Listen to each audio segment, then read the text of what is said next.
he wants to make some money, Floyd want to make some money. He wants to make some money. He could fight your guy Jake Paul. No, with him too, but he could fight the guy, not Manny Pacquiao. Manny won't fight him again. But I'm talking Canelo? Not Canelo, Crawford. Oh, Terrence Crawford. You can't force USYK to fight anybody. You can't force anyone to fight anybody. You know, the will has to be on USYK's side. Can you miss? And because his range control is so good, he's in. His nickname's the cat. He's in like a cat, and he is so accurate with what he's doing. He makes you miss, he makes you pay. That's the art of the sweet science. It is the art of getting hit. Mike Tyson recently shared his thoughts on Floyd Mayweather during a conversation with Shaquille O'Neal on his podcast, stating that Mayweather would get destroyed if he ever stepped into the ring with Alexander Usyk. Tyson criticized Mayweather for earning massive paydays without ever facing true heavyweight dangers. He claimed that Floyd's return to boxing would never be about taking on real challenges, but rather chasing easy money. According to Tyson, if Mayweather comes back, he'll only pick soft targets, never someone as dangerous as Usyk. I'm going with heavyweight. Right. Yes. Yeah, Floyd feels like in a different category completely. He made heavyweight money, but I'm talking about the heavyweight slugger. Yes. I don't know if we're ever going to get to the heavyweights again. Huh? Speaking of Floyd. No, that's going to come back again. Okay. Always come back. Speaking of Floyd, him and Roy Jones been going back and forth. If they were to fight, give me your opinion on who you think would win and why. And would people want to see that fight now? Well, listen, people are all going to hate on Floyd, so they will want to see the fight. They want to see Floyd get beat. But are they going to fight? I know they're going back and forth. I don't know. Yeah, I don't think they would matter. If he wants to make some money, Floyd want to make some money. If he wants to make some money, he could fight your guy Jake Paul. No, with him too, but he could fight the guy, not Manny Pacquiao. Manny won't fight him again. But I'm talking Canelo? Not Canelo, Crawford. Oh, Terrence Crawford. Alexander Usyk has cemented his legacy to the point where he no longer needs to prove anything. With an Olympic gold medal and victories over elite opponents, most notably 2 wins against Anthony Joshua, Usyk has secured his place among boxing greats. He's earned the right to retire on his own terms. Yet despite having nothing left to prove, speculation continues to swirl about who might step into the ring with him next. Which he doesn't have to do probably because his legacy is secured. He's done basically everything in boxing.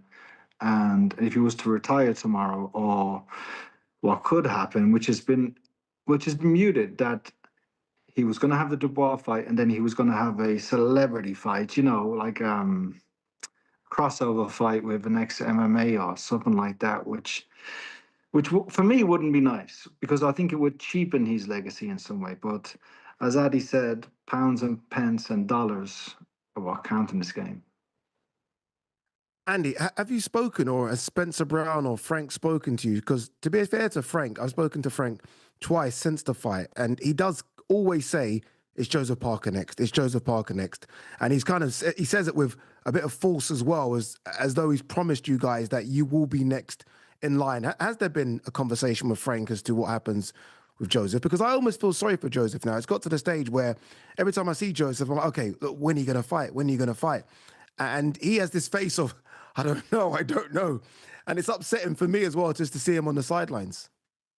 Yeah, it's very frustrating for him and for us as a team, but I had a brief conversation with Frank Warren as we were walking back from the ring. I said, it has to be Joe. And he said, we're going to push for Joseph.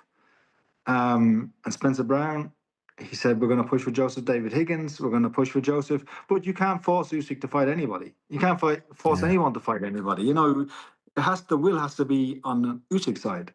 Joseph Parker has emerged as a potential opponent for Usyk, though nothing has been officially confirmed. Meanwhile, several top heavyweights are lining up, eager for a shot at the unified champion. However, Usyk has made it clear that he likely has just one fight left in his career. That revelation has only added to the intrigue, making the anticipation around his next stand, possibly final opponent, even greater. The will has to be on Usyk's side. The will for Joe is there. He'd fight anybody, and as he's shown, but the will has to be and the want has to be on Usyk's team. Put your fighter hat on for me if you can, Andy, again. I mean, I saw, it's funny because the video of Dubois getting knocked out, there's you and Joe in the background, and I can see both of your reactions. When you're watching that, I mean, again, you've seen some of the best heavyweights in the world. You've been in camp with some of the best heavyweights in the world. When you're watching that, are you watching it like myself and thinking, okay, this is an all-time great you're seeing? First and foremost, I watched it as a fan and I enjoyed the fight. And I thought Dubois started really well. But there's something about Usyk, isn't it? And just this change after round one, round two, Dubois was having some success, landing right hands. Usyk has never been the type to avoid tough opponents or drag out negotiations. He's earned respect not only for his incredible skill, but also for his readiness to face anyone, anytime. While many fighters get caught up in long talks, media, drama, and promotional delays, Usyk takes a straightforward approach. Once he agrees to a fight, he gets straight to business. No games, no excuses. His reputation as a no-nonsense warrior has made him one of the most admired figures in boxing, respected by fans and promoters alike for always stepping up. The one thing I would say that we have to appreciate from Usyk is how he's so willingly down to fight anybody, right? Typically in boxing, you look at how boxing is structured. You have the Ali Act where a fighter could be like, nah, I don't want to fight him. Okay, well, we're going to strip you of your belt since you don't want to, defend that belt, right? How long does it take us to get a Gervonta Davis to fight, maybe a Devin Haney, or a Ryan Garcia fighting somebody else, right? It takes fucking forever. But now when it comes to Usyk, Usyk, he's a champion. Okay, your next title, person you have to defend against is Dubois. Perfect. Send me the contract. I will be ready. Yeah.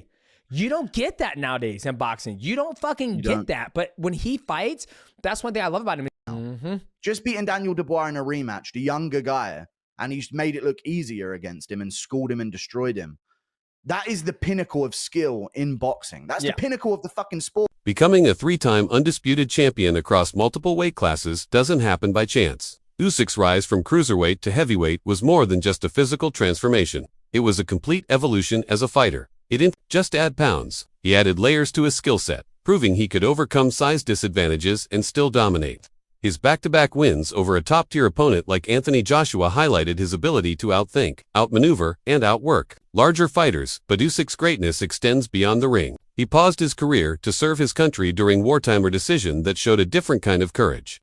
He's not just a technician in the ring. He's an athlete who embodies discipline, heart, and integrity.